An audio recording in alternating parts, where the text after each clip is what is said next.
Greetings and welcome. I pray that you and yours are healthy and during this coronavirus pandemic are staying safe. We welcome you this afternoon to the Congressional Black Caucus Annual Legislative Conference, and we are grateful to them for having the opportunity to host a discussion regarding what is going on in Black communities and our society overall. I'm DYANA Williams. I am honored to be your moderator for this discussion this afternoon. I am a media strategist and the co-founder of June Black Music Month, and I would like to add to my titles, a proud board member of the National Museum of African American Music, soon opening in Nashville, Tennessee. We have a distinguished group of people that will join me today and you to discuss the soundtrack to change and the role that music plays in our fight for social justice in America and around the world. I would like to also encourage you to make your comments or add questions to the bottom of the screen. And with that, I want to introduce our distinguished panelists. I'd like to start with Stephen CARLESS, A&R at Republic Records and also a member of the Music Industry Relations Collective at the National Museum of African American Music. Mr. Sam Taylor, who is also an A&R at Republic Records. Amaya Davis, Media, Cultural Impact and Engagement at Republic Records. Ms. TOYA Summers, A&R Administration, Republic Records. And our very special guest is the President and CEO of the National Museum of African American Music, Mr. Henry Hicks. And a very special artist joining us for our discussion today is DUCKWRTH, critically acclaimed artist known for his hits, Start a Riot, Find a Way, Super Bounce, and his newly released album, Super Good. Welcome all. We're pleased to have you with us today.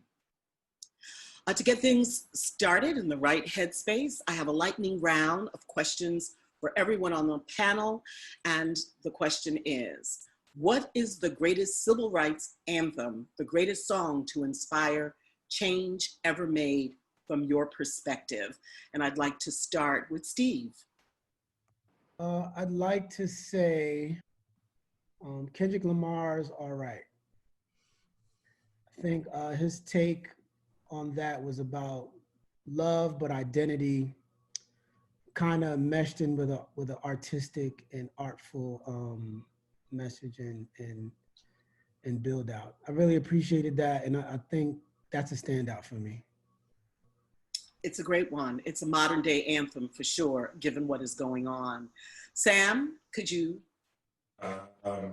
Steve stole mine, but he stole yours? Stole mine, but I'm very biased to that one, so it's good. Probably Sam Cooke, Change Gonna Come. A great one that was, we're talking about the 1960s, and isn't it interesting how that song and that message is still relevant right now and will probably be for some time to come. Amaya, would you please share with us? I think my current favorite is definitely Black by Buddy. But I think that Billie Holiday's Strange Fruit was just so significant for the time that it came out. So I think those two are my favorites. And another song that, despite the time frame, I think that song was written in the late 30s, early 40s maybe. And here we are in the 21st century, and we still have Black men hanging from trees. Yeah. And oh, they say it's suicide. Okay. Toya. Hi, well, I want to be a little radical. NWA F the Police. Because for many reasons, it created new law. It spoke directly to how young people were feeling, and it brought so much awareness to the Rodney King incident that it made everyone see what was happening to young Black youth. So for me, something that made me feel angry and directly spoke to what was happening in my communities, why not? And when we recall what happened in LA during the Rodney King, we thought like, phew. But here we are still, again, many years after Rodney King's brutal attack. Let's see, Henry.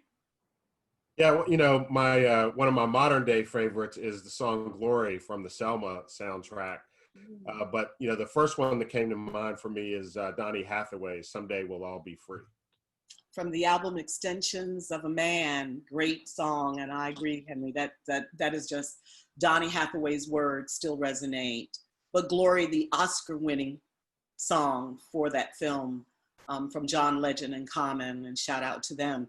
Duckworth, you're an artist. What is it for you? One of my favorites is I'm Black and I'm Proud, James Brown.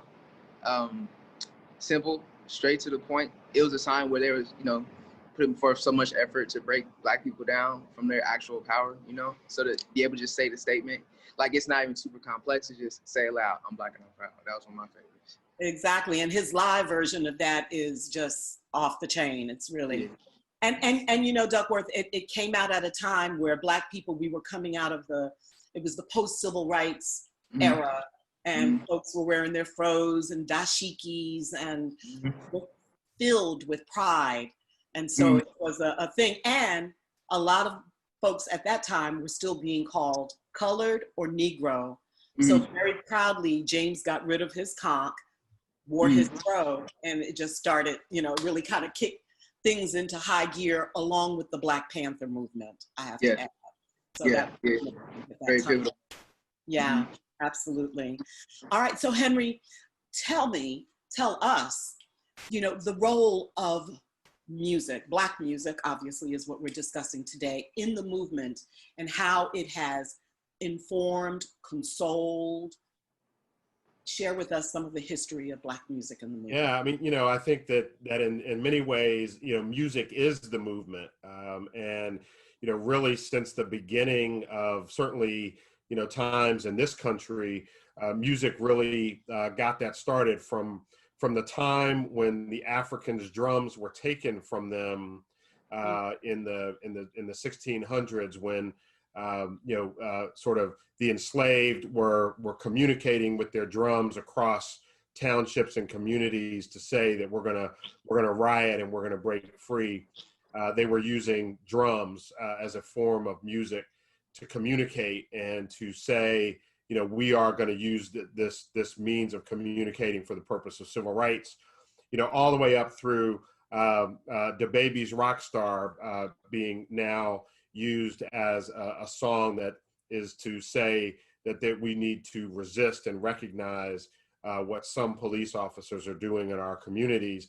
It really is a central and a common way of thinking about how we are inspired to get up, move forward, move out, fight back, resist, and overcome those things that are keeping us down as individuals and as people. And so it is something that has really just been consistent, you know, whether it's great is thy faithfulness, one nation under a groove, ain't no stopping us now. As was said before, we're going to be all right, fight the power, glory. You know, all of these songs over the years and across genre, all are saying something. The artists don't create this music out of a vacuum. Music is created in context with the times, in context with the challenges that we're often working to overcome. And so music is that inspirational force that not only pushes the artist forward, but all of us who have are the beneficiaries of their creativity are then thrust forward with this common language that we all recognize and feel, not just intellectually, but in our hearts and in our spirits. And so that's why music is such an important part of the civil rights movement and the social justice movement. What defines a song as a civil rights anthem? Yeah, I mean, I really think anthems are simply those types of songs that inspire us and move us forward, move us towards justice. And so, you know, once again, you know, many of the songs that I just referenced and you know, again, sort of DaBaby's Rockstar is a song that many might not, and you might even go look at the lyrics and it doesn't quite fit, but his interpretation of the song, and therefore his fans' interpretation of the song, is that this is a song resistance and of reminding. Great is Thy Faithfulness, a song that is one of my family's favorites, a hymn of the church, is something that says, be strong and stay upright. And so I think that the music that inspires us and that supports us is the type of music that fits as a civil rights anthem. Thank you, Henry. Duckworth, you're a native of Los Angeles, and were you there during the protest after the George Floyd murder? Were you? Oh yeah, I was. I was here. I was here for sure. Did you participate in any of the protests? Nope. I mean, maybe because of COVID. If it wasn't for COVID, I would have definitely been there. But I have like family who are like, they suffer for bronchitis and asthma. So I didn't want to Put them at risk. Yeah, put them at risk and everything. But I mean, mainly because I was around for some of the protests in 2015 with Eric Garner, Mark Brown, and I was in New York. And a lot of the protests, we were like, going across the Brooklyn Bridge, shutting that down, like walking from Manhattan 42nd all the way to Brownsville. And I've definitely got my share of protesting. So right now, I'm more so thinking a different type of protest. And for me, I'm just trying to infiltrate the system. I feel like if you have more Black faces in the system, then you'll be able to break the system down, or at least have more representation within the system. So that's my protest at the moment. What do you feel is the responsibility? I know you're a pretty outspoken artist as it relates to your politics and what is going on in our neighborhoods, in our world overall. But do you feel that artists have a responsibility to articulate their position regarding injustices? Yes and no. It is beneficial when artists get to speak, but sometimes like the wrong artists kind of speak, and not saying that they're like wrong, but more so they're not as educated or well versed. So sometimes they just may like, excuse my French, but speak out their ass. And that's not French. Accept it though, because I know what you're saying. But yeah, like you don't need to hear from everybody. I think Dave Chappelle said that. And right now the streets is talking more than anything, or the loudest. But yeah, it is nice to see people who, in most times of the year are being able to gain off of, ticket sales, off of, consumers buying merchandise and everything like that. Like the consumer gives so much to them that it's nice to see them give back, especially during times when we need to hear them the most, So if they definitely are like well-versed, they've like done the knowledge on things, it is nice to hear from them, I think it is important. Women are very central to your music and inspire you and the relationships you have with the sisters, the women in your family. We are in mourning and sorrowful at the outcome of the grand jury in Louisville, Kentucky yesterday regarding Breonna Taylor. But it's consistent with the ongoing, consistent injustices that take place in this country as it pertains to people of color. But would you share with us for a moment your reaction yesterday when you heard the news that there were no convictions of murder with the police officers in Louisville? I feel like I was more so angry at myself because I didn't feel at first. Like I felt sad, but I wasn't surprised, especially seeing them already putting the wood planks up on the businesses and everything. Like they were prepared. They knew what they were going to announce. So I wasn't so much surprised. And then after that, I got pissed off. And then after that, I just wanted to like fight everyone. But I had to kind of compartmentalize that. And, now we're speaking today so we can speak on how music affects and goes hand in hand with social justice, and just find more effective solutions and strategies. But yeah, first numb, getting pissed off. Yeah, I share those sentiments. Steve, as an A&R at Republic, you work with artists. How much input or steering do you have with some of the artists and with your fellow executives at Republic? What are the discussions about social justice? I mean, social justice for us is, I don't want to say the discussions are intentional. They're kind of like natural and free flowing because, you know, all of us share so many different perspectives of experiences. You know, I think moreover, just us being able to be upfront and truthful and transparent about the things we feel um, has helped us learn and understand, you know, what actual social justice is. You know, a lot of us, and not to discount, a lot of us are just numb to it because we've been dealing with it for just so long, right? We've been in things, and it's unfortunate, and we've been conditioned to think that a lot of these things are okay. Mm. Now that, you know, majority of us are well in tune to what's right and wrong, we are now sharing those things openly in dialogue. And I think that's been inspirational because it's been really helpful in how we carry ourselves and the decisions that we make. And just helping people who may not understand. And I think that in itself has just been really paramount. So I think in that space, just with friends and in the artist community, it's a healthy dialogue, and it's a dialogue that we've all bonded closer together on, especially like with recent current events. And this has been helpful because, you know, now all of us who actually felt alone and independent in these feelings realize that there are other people that share these experiences. And are you having conversations with your artist about reflecting what is going on in the broader community, specifically in the Black community, in their music? Yeah, for sure. I think everyone's just having feelings, right? And decoding those feelings, especially with creatives, is it's a real intimate thing, right? So I think based on the conversations we're having, it's helpful to them, right? I mean, Duckworth can speak to it. Like, these conversations are healing, right? And they're having artistic outlets and expressions in their music to go and kind of like be therapeutic for them about it, right? So those conversations are really important, and we're definitely having them.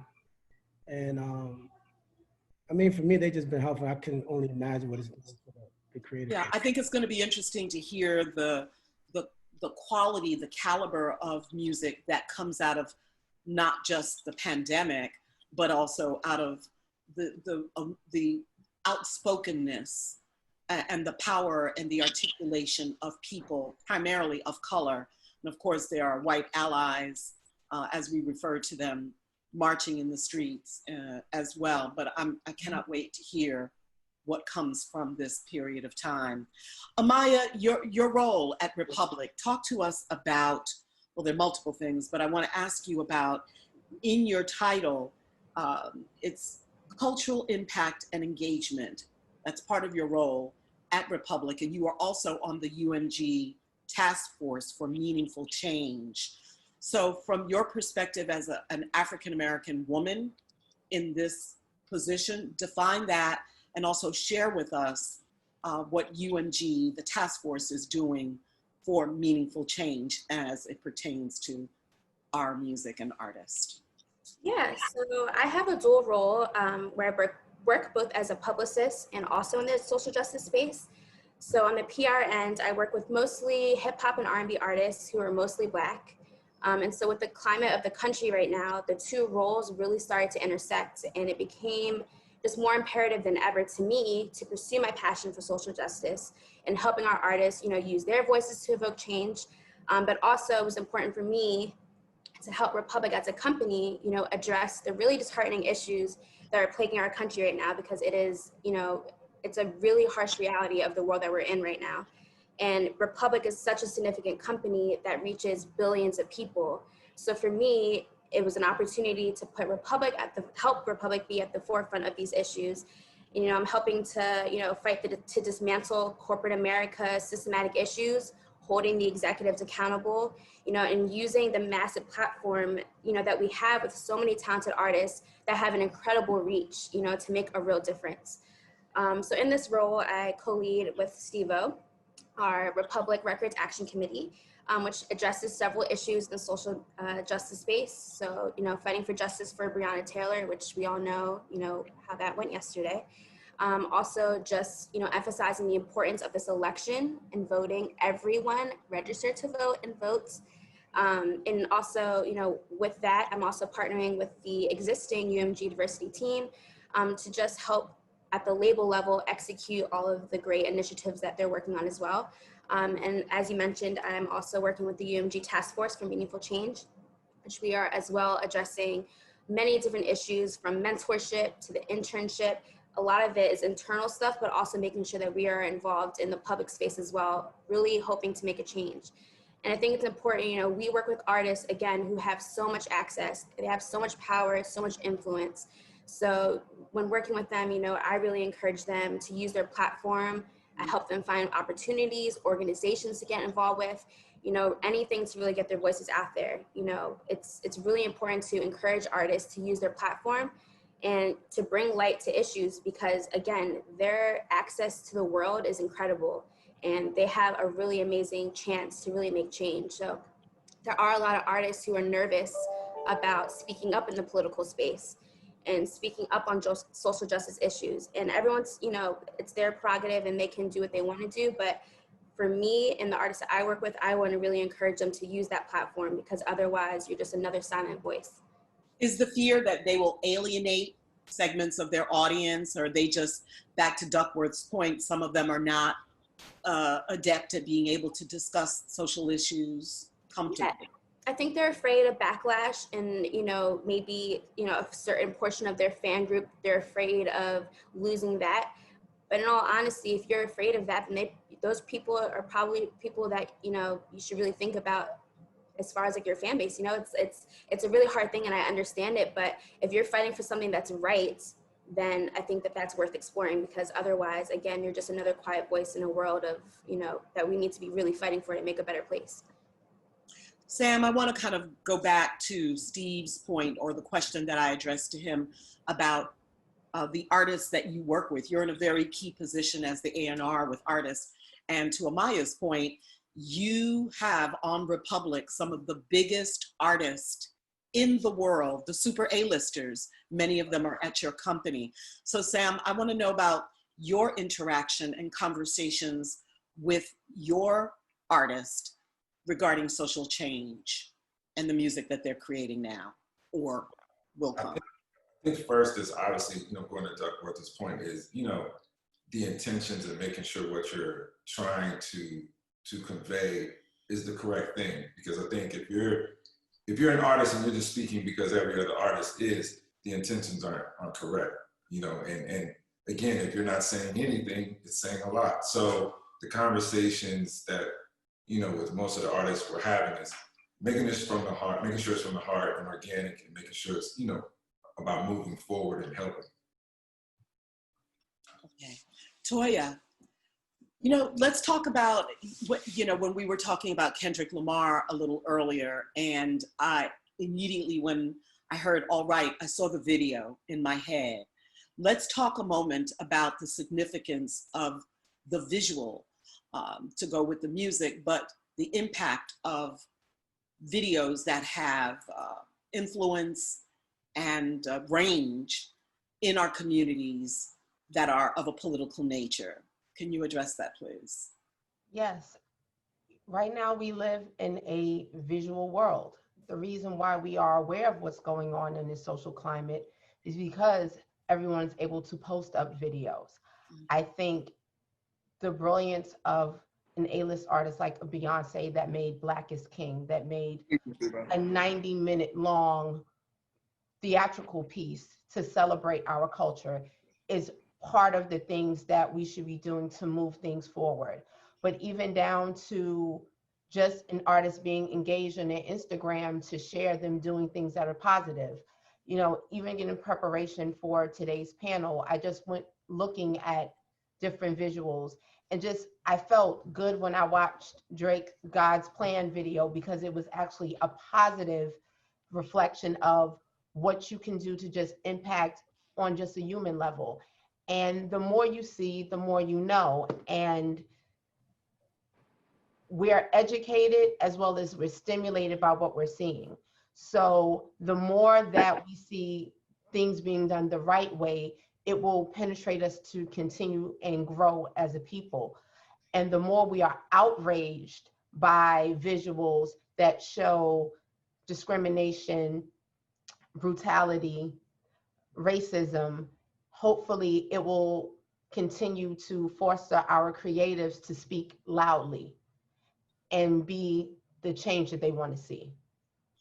We have a question I want to go to, and we welcome your comments or your questions.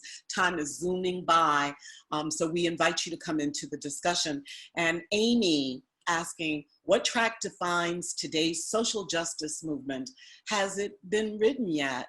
And do you think we'll see a renaissance in music with political messaging because of what is going on right now? And I think that's what we've been talking about, Amy, absolutely. So I don't know, Sammy, Duckworth, Steve, whoever wants to jump in and address Amy's question. I mean, I think that I know that artists are having these conversations and they are expressing them.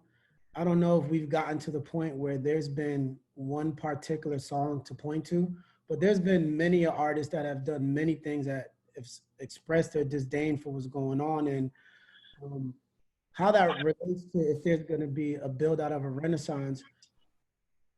I wouldn't go as far as that yet, but I do see a shift in the times, and I do see, to Toya's point earlier, like, because everything's so visual nowadays, truths that we all knew that, you know, just weren't relevant because they just weren't seen are now being seen. And that's striking up very, very, you know, powerful conversations about what's going on and what's relevant and what's right and what's wrong and what's been wrong and how to solve those things. So I think we're in such a unique space and time right now that time will only tell that, but I feel a lot of things, but I do feel that there is change on the horizon as far as just how, and not just Black people, right, but all people are understanding the disparities in culture and what ways can we do to kind of balance those things. So you know, me personally, I think the promising thing about what I see about the future of where music and especially hip hop is going is, you know, to Duckworth's point, Find My Way, and, you know, Buddy and Corday. There's so many younger artists that I don't know if at that time would have taken a chance like they are now. You know, I think a couple years ago it was, you know, probably just Kendrick, and then, you know, Cole definitely made a stance, but I love the heart and bravery of a lot of these younger artists, you know, putting it on their shoulders. You know what I mean? And I salute Duckworth for doing that. Duckworth, are you having conversations with your fellow artists and producers and songwriters? I want to, you know, go directly because we've been hearing from executives, but from your perspective, are y'all having that kind of dialogue where y'all are saying, look, we are sick and tired of being sick and tired, and we need to use our platform. To Toya's point earlier, and Amaya, you have a huge audience. What are the conversations in the back and forth with other creatives that you're having about social justice? It's a lot of conversations. I mean, one of them is because me and my peers, we've been activated for years. I mean, because police brutality's been going on for a very long time. Like, so we've been activated in our music, in our creativity for a minute. And it's, I think that the for lack of better words, the struggle will continue, like, beyond this point. So we will always need to have something to say. I think now we're just trying to, now that we're in a better place of power, we're trying to implement more like community effort and doing more things from that side, especially from the places we're from. I'm from South Central. My other homies are from Long Beach. My other homies are from Compton. And we all know that it's a food desert. We know that it's like way too many liquor stores. We know that, you know, like, violence in those areas is run rapid for a very long time. So we're trying to find ways, like, within the music, but also outside of the music, to uplift everybody in the community. So, I mean, but to tell you the truth, at first, it wasn't a conversation. The conversation was just like, are you cool? Like like, how are you? Like, you know I love you, right? Like, everybody was calling each other, you know I love you, you know what I'm saying? Like, don't ever, because beyond even police brutality, suicide has ran rapid this year because of COVID, because of everything, you know? So I think the biggest conversation was us telling each other and reminding each other that we are here. We're here to support you. We love you and stuff. And then, you know, when we start, you know, gaining our power and everything again, yeah, I think it's going to be the community effort. But the music is always going to reflect social justice. Whether it's way more obvious or whether it's more so like intricate, you know, saying dropping gems in the music in certain ways. Because yeah, like Sam said, it's just hard to be brave with the music, you know, saying, especially thinking about your demographic. You may have a wide demographic, but in 2020, it's a portal. You can say whatever, however you feel, you know. Before we had to kind of like bite our tongue in certain ways, but it's like, I can say whatever the hell I want to say, and it's beautiful. So it's just kind of taking on that. We have a question. Thank you for that, Duckworth. We have a question. How can artists continue to encourage more civic engagement? So, you know, Duckworth, to your point, I got you. But also when we look at a large body of the music that is on the radio, is on TV, that we are hearing in the clubs, it isn't about it's about a certain level of consciousness. It's about party, have a good time, and guess what? I want to have a good time and I like to party as much as the next person. But at the end of the day, I'm a mother, I'm a grandmother, I live in this world. And what I've experienced isn't very wholesome and uplifting. So Henry, I want to bring it to you because I know for a fact, being on the board of the National Museum of African American Music, soon to open in Nashville, Tennessee, it is an imperative. I remember one night, Henry reached out to me, I'm trying to remember which killing, which murder, because there've been so many, but Henry called me and he said, we as an institution, as a contemporary museum that is delineating our history in this country since 1619, we must take a vocal stance. We must take a position and articulate it throughout the community. So Henry, I want you to talk about that crystallized moment when you, as the president and CEO of this cultural institution, said we can't be just come in and look at the artifacts and no. Yeah. Please tell us about your position as a leader. Yeah, I mean, that, you know, that's absolutely right. And I, you know, I think that, you know, we've got a team of 20 or so folks who are focused on building this museum, and this project is 20 or more years in the making. And we're sort of working at it all day, every day, 10, 12, 14-hour days. And then you have something like, you know, the George Floyd or the Breonna Taylor or the Jacob Blake shooting. And all of a sudden you ask yourself, why, you know, what am I doing? Is this the right thing? Is this the right place to put my time and my energy and my money? What difference does all of this make? And so, you know, I had a conversation with the team and I had a conversation with the staff, and we said, you know what, actually, what we are doing is one of the forms of activism that we can take. Building a museum that focuses on African-American music isn't all about, to your point, DYANA, it's not all about the fun and about the party. It's about reminding folks where we came from. It's also, Jamila Thomas with The Show Must Be Paused reminded us just recently that museums must have impact now. So we've got to redefine what a museum is. And so one of the things that is so important about what gets me up in the morning and what motivates me to keep going is that for folks like Duckworth and for Steve and for Sammy, I want to be able to have this institution be a part of what their voice is. How do those voices come together to say, this is what's important, this is what we stand for, this is what the music should be saying or is saying. Sometimes reminding people that there is more to the song than the video. There's more to the lyrics than what we at first see. There's an interpretation to it that museums can help with. And so one of the first opportunities where that really rang true and came home, again, sort of after the George Floyd shoot, it wasn't even a shooting, which is killing, makes it even worse, killing,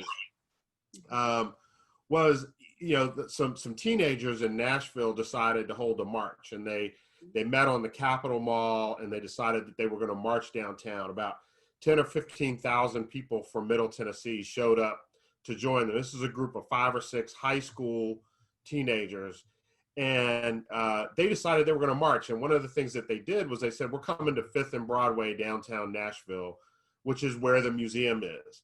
And so my son and I decided we're going to go out and march with them. Mm-hmm. And so we found our way to the front of the line. We didn't necessarily get in the camera shot, but we found our way to the front, and we marched with them. And we wanted the organizers of the march to know that we were with them.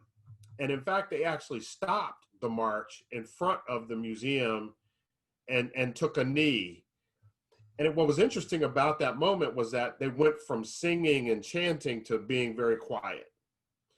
What was also interesting about that moment was that was the place where not only had the businesses in the area boarded themselves up to avoid violence, but that's also where the police met them in full riot gear. So there was a protest, a peaceful protest going on, a quiet walk down the street to say, this is not acceptable. And right at the corner where the museum is located were the police in riot gear.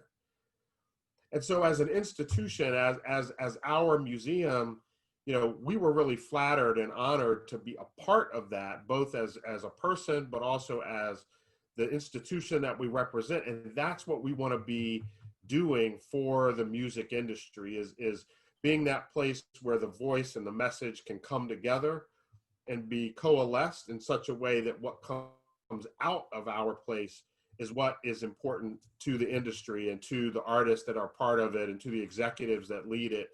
And therefore, there's a consistent and unified voice going forward that says arts and entertainment is doing something more than entertaining you. It is actually speaking for the culture, and it is speaking for those voiceless millions who don't have a microphone, who don't have 3 minutes and a hook that they can play on the radio, but they're just at home doing their thing, listening or dancing or contemplating or meditating to the music. This museum can be that megaphone for the artist's voice. And so that's what we're trying to do. No, not trying. You're doing it. Not trying, right? Steve said not trying. Right, Steve? No trying. We are doing it. We invite you again for comments and questions, and it appears that we have a few more, and I want to again thank everybody for joining us today. Oh, we have a bunch of questions. Let's see, Anonymous. Definitely wanted to commend the work you are all doing with Republic Action Committee, especially on the socials. How else can emerging members of the music industry use their voices? I love that question, because again, we know that there's an inequity. Amaya, I'd like you to tackle that question, and then of course Toya, Sammy, Steve, everybody else can address it. But it seems like I've been an active member of the music industry since the 1970s. So I think, Henry, I outrank you in terms of, and I will tell you, as I mentioned earlier, there was a period after the Civil Rights Movement where Nina Simone, Aretha Franklin, James Brown, just countless artists, Stevie Wonder. I mean, Stevie Wonder's work with Coretta Scott King, one of our great civil rights leaders, along with her husband, Dr. Martin Luther King Jr. It took him years to get the recognition of the Martin Luther King Jr. birthday, a national holiday, but more importantly, putting a spotlight on the tremendous issues that we faced then and we still do now. So it seems to me that prior to The Show Must Be Paused, prior to the murder of George Floyd, these types of conversations were not being had as they are now. Can you share with us, Amaya, from your perspective as an executive at Republic Records, the pre and the post? Yeah, I mean, as we all know, this has been happening forever. And it's something that Black employees especially have had to internalize in the workspace for many reasons. Fear, fear that, you know, our white colleagues wouldn't understand. I think also just, you know, institutionally, work and jobs for Black people have always been such a prized possession for Black people to have a job. And to have the opportunity, you know, in white corporate America. And so I think a lot of people were fearful of bringing that to work because they didn't want, you know, white colleagues to think that they weren't doing their work or they were distracted, or it's a lot of things. And so I think that was, before kind of all this happened, I think that was just a lot of what Black employees were feeling was fear and having to like hide. You know, I remember when Nipsey Hussle died, we were, you know, everyone at work was so just upset about it, and we were crying. It was a whole thing, but we were like nervous about talking about it at work because, you know, in the funeral, I remember the day of the funeral, we were all like, oh my gosh, like, can we watch? Like, and I think a lot of those moments happen. And again, I think it was a fear thing. And I think now being in COVID, being in a pandemic, being home with a lot less distractions, the George Floyd murder was clear as day. There was nothing to dispute what happened. We saw it. We saw it for several minutes. And I think that because so many people were home, less distractions, and there's no way to not see it, I think that his death was so unfortunate and tragic. But I think that it started something and it brought up something new for people because they were forced to almost watch it and to hear about it and to see it. So I think with that, and just being, you know, with the emotions of the pandemic and COVID and everything, I think it just really gave people opportunity to sit with it and to live with it and be like, this is something that we saw and there's nothing to dispute it. What are we doing? And I think that that's kind of how the situation has transformed into what it is now. I think this is the first time in a long time that I have felt hopeful about hopefully what is to come. Obviously the news of Breonna Taylor yesterday was very disheartening, but like everyone has said, I don't think anyone was surprised. Right. But I think that George Floyd, Breonna Taylor, you know, all these deaths, I think are going to push people more than ever to really try to make change happen. And I think for younger executives and younger people who don't know how to navigate, you know, corporate America and how to deal with these things, I think now we're in a place where we can speak up. We, you know, our voices matter, our opinions matter. And I think we have the opportunity now to use our voices because what is there to lose now? Like these are our rights. This is our livelihood. So I think I encourage everyone just to speak up. If you see something that you feel is wrong, say something. If there's, you know, something that you're upset about and something that's affecting you personally with what's going on with the world, say something. And I think that, you know, again, it went back to fear, but now like this is something we go through every day. It is taxing, it weighs on us, and it's something that we need to be able to be open about and grieve because we're grieving every day. Yes. And I think that's important in the workplace for, you know, everyone to understand. Sammy, and this is for Steve and Sammy. Again, the question, I mean, I've seen several questions that keep saying the responsibility, and Duckworth, I mean, we've kind of driven this point home of artists, but did you see Rolling Stone's top 500 songs? Did you see the list? Do you know what's on the #1 position slot? Well, Sammy, you know, because you're nodding up and down. Duckworth, did you see the list? Do you know about the list? Okay. Steve, did you see the list? Toya, Maya, did you all see the list? Marvin Gaye, what's going on? There you go. And that speaks volumes. It is just as timely now as it was when it was first made. 1971 is when it was released. Exactly. And the fact that that's still the same narrative is heartbreaking, that we still feel the need that these things are still happening in the same manner. But with that though, it's still hopeful because young people now more than ever have access to anyone because of the digital era.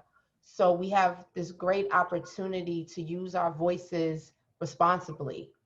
And when you do say something, make it count, make it matter. I think the best thing that's happened with what we're seeing is that people are talking now about things that they would have never talked about before. And the fact that even internally at our company, we have people that walked by each other in the halls before we were all confined to home, now speaking to each other in a human way. Like, I don't understand because that's not my reality. But on a human level, how are you and how is this affecting you? And now, being an African American woman in this climate, feeling comfortable to be honest, because typically we'll go, I'm fine. And now I feel empowered to go, I'm not okay. And I don't expect you to fully understand, but I do expect you on a human level to see why this is hurting me. So, you know, we are blessed to work in entertainment. So to much is given, much is required. So we all must make sure that we take personal accountability to do whatever we can to educate, elevate, make things better in this world where however we can. If it's showing kindness, if it's making sure that we express how important it is to vote, why we cannot be upset about the outcome of laws if we don't vote the right judicial figures in office so we can affect the change of the laws. So, you know, the time is now and it's ours for the taking. So Toya has given us some concrete things that we can do when we talk about music and social change. Those of us who work in the music business and those even who are part of our conversation today, you gave us some concrete things. I'd like to now go to each of our panelists with closing remarks on things that we can do to help affect change through music, through our activities, through the use of our money and our time. And I'd like to start with Steve.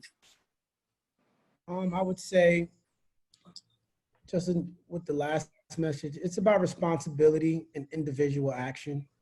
And I would like to call that action leadership. And that's about the example that you can set and the things that you've done.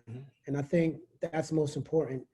And I think all of us as a group, especially Republic Records as a whole, that was really the mission statement behind our leadership committee and our action committee, because we want to be results based, we want to be action forward, and we want to set examples as individuals, because that's really what it's about, and that's the only way to affect change, right? So I'm leaving with that, as that's where we have to keep our focus at. And again, it's the marathon, and it ain't about what we do in the short term, but how we can sustain for the long term. Exactly. Sammy, closing remarks. Completely echo Steve-O's point. I think at this point, as an artist, and especially with the platform that you have, there's no reason you should not be using that platform to educate and motivate your core to do the right thing. You know, whether that's vote or whether that, you know, that's just being open-minded. I've been in the game for almost 15 years, and one thing I can say is I never thought we would get to this point to where we'd be able to have these type of conversations. Didn't want these type of conversations, but to be able to have them. So to, you know, be able to sit on a panel with, you know, you great people and kind of just have an open dialogue on how to move forward, I think that's amazing. I think that's amazing. And I think the dialogue has to continue. It has to continue. Because as soon as it dies down, it goes right back to the norm. Agreed. Thank you so much. Amaya. Yeah, I think communication is really important in education. I think going through the education process, I think is really important. And I think just having the dialogue, having open dialogue, talking to your peers, talking to people who might not understand, I think that that's really important. And the main action is vote. Please, everyone vote. That's all I can say. Yes, indeed. Henry Hicks. Yeah, well, you know, so two things come to mind for me. You know, one is support the museum. And I don't say that from a selfish point of view. I really say it from the standpoint of, you know, Sammy made the comment that as soon as we back off, all of this dies down. And so, you know, everybody on this panel and everyone in the audience has a day job. And eventually that day job is going to take up a majority of your time and your energy. And what will be remaining is the museum. One of the things that will be remaining that can be that voice is the museum. And I really have impressed upon my team and my staff that our job is to be Steve and Toya's voice and DYANA's voice and our audience's voice in this regard. Our job is to keep the conversation going. Our job is to keep the door open. Our job is to facilitate civility and love and that sort of thing. And so that's what we're here for. And so once everybody's gone back to their day job, this is our day job, is to do this on your behalf. And so I really encourage everyone to take it that way and say, this is my spot, this is my place. And so I want to be invested in it, so to make sure that my message, my voice gets heard and gets out through the museum and its programming and its efforts. And then finally, the second thing that comes to mind, as Amaya said, is vote and take 3, 4, 5 folks with you on your way. Yeah. Like vote. our forever First Lady, Michelle Obama said, she said, vote like your life depends on it. TOYA, that, when even just saying it, I get chill bumps. It's so necessary. Duckworth, help us close out this discussion about social change and music, since you are one of those people that is engaged in uplifting us and using your platform as an artist to elevate us, in the words of TOYA. Okay, I think the main thing is telling everybody to stay motivated and stay activated. I know that you see a plethora of posts of social justice, but you see that when the posts go away, people, start going back to normal. But just because the post stop doesn't mean the brutality stops or the social injustice stops. So it's just telling people to stay activated and, just keep the conversations going, like hold each other accountable on and off screen, on and off social network, like the things that you think and say when nobody is around, that's just as important as when you're speaking out loud. So just hold yourself and your friends accountable. And I feel if we just stay activated, inevitably, we will find a way. Continued success with your music, Duckworth. We're proud of you, repping for LA. We love LA. And I want to thank Sydney and Charles, who have helped us navigate today's Zoom conversation. Shout out to everyone who has been with us this afternoon. Just an ongoing conversation about the realities of where we are, who we are, and what we do. So we are grateful to you. Remember, use your personal power. We often tend to forget that we have power. We have economic power. We have a voice. I got an email, a text message from a friend with a list of phone numbers of people that we need to call, we need to do. This is how we used to do back in the day, phone trees, where we call and we express our dissatisfaction with elected leaders who are not doing their job that we pay them for. As we have all expressed, vote in this upcoming election. You can go to vote.org to find out your status if you have a question about whether you are registered, and make certain that you know where your polling booth is. And to Henry's point, to support the National Museum of African American Music, you can go to blackmusicmuseum.com. That's blackmusicmuseum.com. We encourage you to support. Steve is part of the movement, and we're grateful to you, Steve, for using, because you're a young Black man and we need young Black men and women. You're the future. You are the future, and you are the now as well. So again, on behalf of Republic Records, we thank our partner today, the Congressional Black Caucus annual legislative conference that is going on right now, and we have been a part of it. So we salute all of our elected leaders, our brothers and sisters, fighting against racism and inequality in Congress and throughout our country. I'm DYANA Williams. It has been an honor on behalf of my ancestors, my family, to share time with each of you. Sammy, TOYA, Duckworth, I can't wait to dig deeper into your music. Steve, you know how I feel about you, and I'm grateful to you for your support and activism. Amaya, thank you for organizing this discussion with all of us. I wish you health, peace, and to your family, we salute you as well. Vote and peace.